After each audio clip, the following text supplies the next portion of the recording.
Happy Sunday, folks, fans, spectators, and the like. This is Monts here on the Armchair Pundits post-match review show for Man United. First of all, glad the football's back. I'm not going to ask much of you through the post-matches, but there's one thing I would like everyone to do as soon as they see our show. Click the below, subscribe, click the like, thumbs up if you liked it, obviously. And make sure you comment, leave a little comment. Them little boosts of, comments help us to know how to gear our shows going forward. So moving on swiftly. First, I would say big game of the weekend, of the Premier League weekend. Man United versus Arsenal at OT. Did I go into this game confident? Yeah, I did. Did I think we were going to blow Arsenal away? No, I didn't. Pretty much landed how I thought it would in regards to very tight game. There wasn't much to talk about from an Arsenal perspective to begin with, to be honest, because they didn't really look like they were posing a threat. However, Man United definitely looked up for the game, and really looked like we wanted to take the game to Arsenal, which was a huge boost for me to see. So if you're wondering why I've just started laughing, I just remembered that on one of the shows I've done in the last week or so, I did comment and say that we would probably win 4-2. Yeah, might need to scratch that and edit that one out, I think. Look, you got to go into these games pretty confident, don't you? Going back to the game, yeah, we took the game to Arsenal. And if I'm honest, I feel like if we had started with a bigger threat as a 9, I'm going to say Šeško. If he had started, do I think the game would have been a little bit different? I think so. I feel like the centre-backs would have had more to think about. I feel like Mbeumo and Cunha would have more than likely had more freedom. However, we still stayed to our task.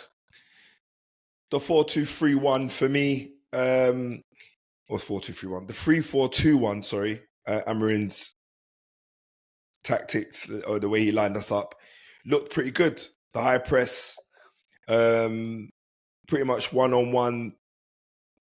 The wing threats with Mbeumo and Dugu, and also, Mbeumo and Cunha going down the channels, they were pretty sound. The midfield rotation with Fernando, Cunha, and Mason Mount, that was nice to see. Some going into the 8, some going into the 10. And occasionally, the keeper stepping into the centre-back role to kind of act as a quarterback, but that came late into the game. I will say that I admire his bravery, because anybody starting a season against a big club like Arsenal, and I'll call them a big club because they are recognised, you would probably be a little bit more pragmatic or a little bit more, reserved about how you're going to approach the game. But I guess when you're playing at home and you've had such a woeful season like Amorim did last season, you'd have to really hit the ground running and go into the game fearless, which I believe he did. So yeah, we got beat by, good old faithful set piece. Set piece FC managed to get a corner, and Calafiori scored a goal from it. The ball was basically already going over the line, but again, when you crowd the keeper, Bandaya is not exactly the biggest, or when I say the biggest, I'm talking in terms of the strongest keeper in them kind of situations. So he got overpowered, and pretty much Calafiori, or Cauliflower as I like to call him, had a free header, 1-0 Arsenal. Outside of that, they didn't really have much to offer up front. Gyökeres was, I should say, horrible, but wasn't great. up top today. Very isolated, but I'll touch on that a little bit later on. I've got to be honest, the Declan Rice corners seem to be the death of a lot of people in terms of conceding goals. So Arsenal done well to, make the most of that. I honestly believe like that was the only way they were going to score today was from a set piece, because in open play, they didn't look at it at all. They didn't look like they were posing any kind of threats until maybe Hazard came on later on. Just a couple of things to touch on for me, really. I think like the first game of the season, I think there's nothing really negative to go on other than we're still lacking goals. We posed loads of threats today. We hit the post by Dorgu. Couple of good saves from Rea on the back of a shot from Mbomo and Cunha. Outside of that, I feel like there was a lot of blocks done by the Arsenal defenders in the box to stop us from getting a clean shot off at Rea. But yeah, there was points in the game where we was pinning Arsenal down. Okay, they're the away team, so it's almost half expected. But Arsenal are a strong team, and they're normally the ones that want to really go forward. And I didn't really see that from them today. So that's a testament to the way that I guess the players' mindsets were, and also the way Ruben set us up. So I'm happy to see that if we carry the performance on today, and include some goals, for sure, I'm seeing us top 3, top 4 come the end of the season. I'm pretty sure someone said we'll win the league. I'm not too sure who that person is, but I might touch on it on a couple pods down the line. So yeah, couple of pointers like I mentioned earlier. I think Bandaya was at cost for the goal that we conceded today. He misjudged the corner. He was under a bit of pressure by Saliba, like I said. And that, for me, really cost us. I think he has costed us a couple of goals during the preseason. And again, it kind of circles back to the issue that we have with the goalkeeper scenario. So even our backup keeper isn't necessarily reliable. So that's obviously something to really look at. Onana's not going to be worried seeing the way that how he performed today. He'll just be saying, when I'm fit, I'm jumping straight back in. So I feel like we do need to do some business before the end of the summer window, but very, very doubtful. What I did like to see today is really two bright debutants in Cunha and Bomo. They were really, really at it from the jump. I mean, they were lively. They were forcing errors. They were on the front foot, linking up very well with Mason Mount, I must say. So that's really good. And they were persistent. Both of them possessed a goal threat today. And it's very, very unlucky that they didn't both bag one each, to be quite honest, even before half time. But out of the two, I would say that Mbomo had a better game today. He was electric, and he got a lot of the ball because he was in acres of space in the wide area. It's just through the lack of finishing that he didn't manage to get his goal today, which is unfortunate. So going on to our opponents, Arsenal. So they've had a few years now that we're really and truly, they should be winning the league, right? I mean, if they play like the way they did today against the teams that maybe pose a bigger attacking threat than we do at the moment, and I'll say at the moment because I just feel like our front three haven't gelled just yet. But for the ones that are more established or have gelled already because of how well they played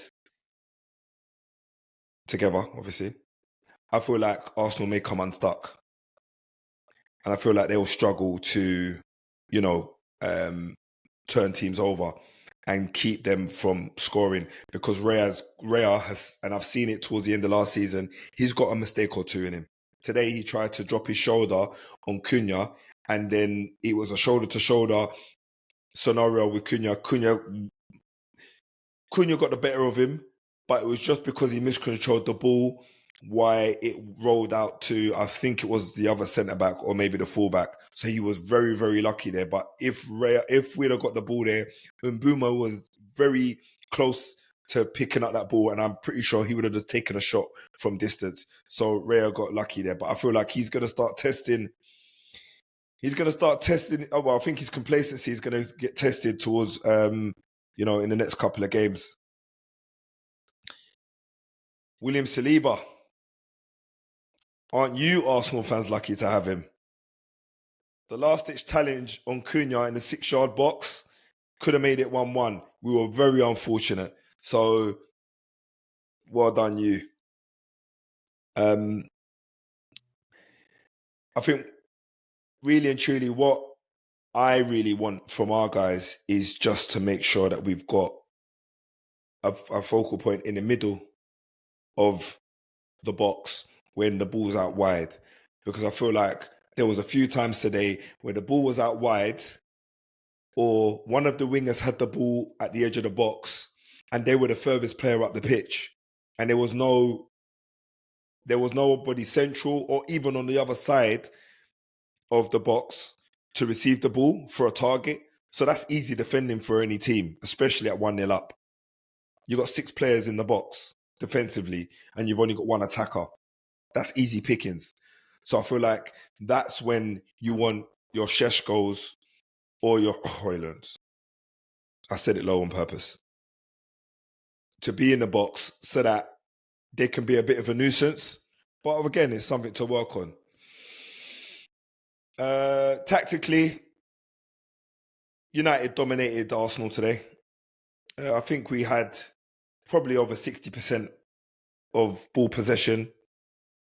We pressed aggressively. There were lots of early runs, and we just didn't make the most of it in the end. Clearly, by the 1-0 margin. I think Arsenal can walk away and say to themselves they were lucky to get the win, but they can also look and say to themselves, you know what, we could absorb pressure, and we can also say that we can manage a counter-attack. And I'd argue that they did show some signs of maturity in the way that they kind of played at points, running the ball towards the corner flag, being a bit aggressive in some challenges to win fouls, even going down. I think Havertz, when he came on for Gyökeres, he came on and he was making himself a nuisance. He went down on a few soft challenges and won a couple of fouls. And yeah, that just kind of wears down the minutes. So for me, it was very, very frustrating at large points of the game, especially as I feel like we were the better side. So like I touched on earlier, we had a couple of missed opportunities. One with Dorgu, hit the ball from outside the box. Rare was beaten, but he's just gone and hit the outside of the post. And then we had a couple from Cunha and Mbeumo. But obviously, despite the attacking intent, we couldn't break Arsenal's compact shape down. And yeah, they pretty much defended with 11 men behind the ball. So last but not least, I'm going to go on to the player ratings. So I'll start from the defence and I'll work my way up. I got Bayern Dier. I'm going to give him a 3.5. No, in fact, we're going to do full numbers. I'm going to give Bayern Dier a 3. For me, he doesn't make that silly mistake. We don't lose that game. I feel like at 0-0, we break Arsenal down at some point and we probably go out the victors. So for us, it was a costly mistake. Lenny Euro played superb for me today. I'm going to give him a 7. Strong in his tackle, confident in possession, and very, very good at bringing the ball out the pitch and kind of breaking down Arsenal's play when they did try to attack. De Ligt, I'm going to give him a 7 also. I feel like he played central up until the point that Harry Maguire came in. He was very solid. He kept Gyökeres very quiet. He was physical in the challenge, and he was very composed throughout the entire time. he played central, and then he moved over to the right-hand side and continued to play at the same level. So that's another 7 for De Ligt. Luke Shaw, well done to Luke Shaw. Again, another defensive, good defensive display. I'm glad to have him back. I'm going to give him a 7 also. He kept Saka quiet for the most part. Again, he was very aggressive. And there was at points, I think there was once or twice from the left centre-back where he was in the opposing box, crossing the ball in, which, showing opposing threat or possessing a threat like that from the left-hand side, brilliant. So, yeah, welcome back to fitness, Shaw. Hopefully you can stand the test of the season. Diogo Dalot, weren't too convinced with Diego, not for anything other than just the pace. I think defensively he was fine, but attacking-wise, I think he struggled to keep up just because Mboma was quite fast and he moved the ball quickly. And at times, I feel like the overlap was very delayed. So for me, I'm going to say Diogo Dalot, I'm going to give you a 6. But that's, it's a higher end of the 6, but it's a 6 nonetheless. We'll start central. I'm going to give Casemiro a 6. Didn't do much, but he was very smart in possession. For me, he done things very simple today. He got the ball out and he was just passing it out wide to Mboma, who was free, or he'll pass it out to Dorgu, who will be free in the wide positions. But he didn't do enough standout for me to kind of really affect the attacking play. So I can't warrant more than a 6. Bruno, I'm going to give you a 7. Captain Bruno. He was our talisman, but I feel like there's still more gears from him. I think his focus was where he was sitting deep. I don't feel like he was as effective today. Maybe it's because he was next to Casemiro. I'm not too sure. Maybe it was still understanding the Mboma and Cunha kind of, their runs and their movement. I'm not too sure. But he didn't look his normal self today. So for me, I'm going to give him a 7, only because he had a lot to do with all the set pieces and the creative side did come from him when we were going forward. Dorgu, I'm going to give Dorgu an 8. Now, the reason why I'm going to give Dorgu an 8, I feel like he hit the post. He was lively on the left. He was physical. He was energetic. He was almost unplayable at times today. And he was really in the game from the jump. So I feel like he warrants an 8. Brian Mbeumo, he started a bit slow, not going to lie, but he definitely picked it up very quickly. I'm going to warrant him an 8. I feel like he posed a consistent threat. He was very unlucky not to score a header, which I forgot to mention earlier on in my review, but it was a header that looped over, came from Dorgu. It was a high looping header, a high looping cross. It was so high it went over Šeško, who was in a jumping position. So he was at his peak. But Mbeumo came on as the ball was dropping down and managed to get a head on it low, but Raya managed to make a save, so that was really good. And he posed some other threats also in terms of just beating his man one-on-one. But so Mbeumo gets an 8 from me. Mason Mount, although he was good in the link-up, I don't feel like he was massively effective. So I'm going to give him a 6. I do feel like we needed more of a number 9 than someone like himself. But he had good link-up play today. And he did drift centrally to try and support our attacks. But when we needed someone in the middle, he was one of the guys that weren't there, to be honest. And Cunha, I'm going to give Cunha an 8 because his movement was great today. He had a bright spell for about 15, 20 minutes. Every time he got the ball, he was dribbling through, 3 or 4 Arsenal men and to get the ball on his own and even enable himself to crack off a shot. Forced Raya multiple saves today and was quite creative in possession. My last 4, we've got Amad Diallo. I think I'm going to give Amad Diallo a 6, only because he had limited time. But his 1v1 battles was very good. He wasn't as effective in a game like today. I feel like this was a game for him maybe to start. I think maybe Amorim was a little bit more reserved. He wanted someone a bit more defensive minded because of the Martinelli factor of Arsenal's attack, but that Martinelli was ineffective today. So, yeah, I think Diallo could have started, and I reckon he would have probably made a difference. But either which way, Diallo didn't really make an impact when he came on. Yes, he beat his man 1v1, but didn't create much else. Ugarte, he gets a 6. I feel like it gave us a bit more stability. Also added some extra legs in there. Kaz's legs kind of went with all the chasing of the midfielders for Arsenal. I think Šeško, he was quiet, but he had like 15 minutes, maybe give or take a minute or two. But he had 15 minutes. He struggled to really influence the game. He didn't really get a touch of the ball. The one touch he got, it wasn't a great one, although it fell to a Man United player in the end. But yeah, he didn't really influence the game how I would have liked to. But I feel like this game was a game for him to start, in my opinion. Last but not least, Harry Maguire. No impact at all for me. I don't believe that sub was required. But again, I know Amorim likes to change around his centre-backs. So guys, hopefully I've not been ranting on too long. This is my first for this season of many. Please don't forget to subscribe. Do not forget to like, and do not forget to share. See you next week. Peace.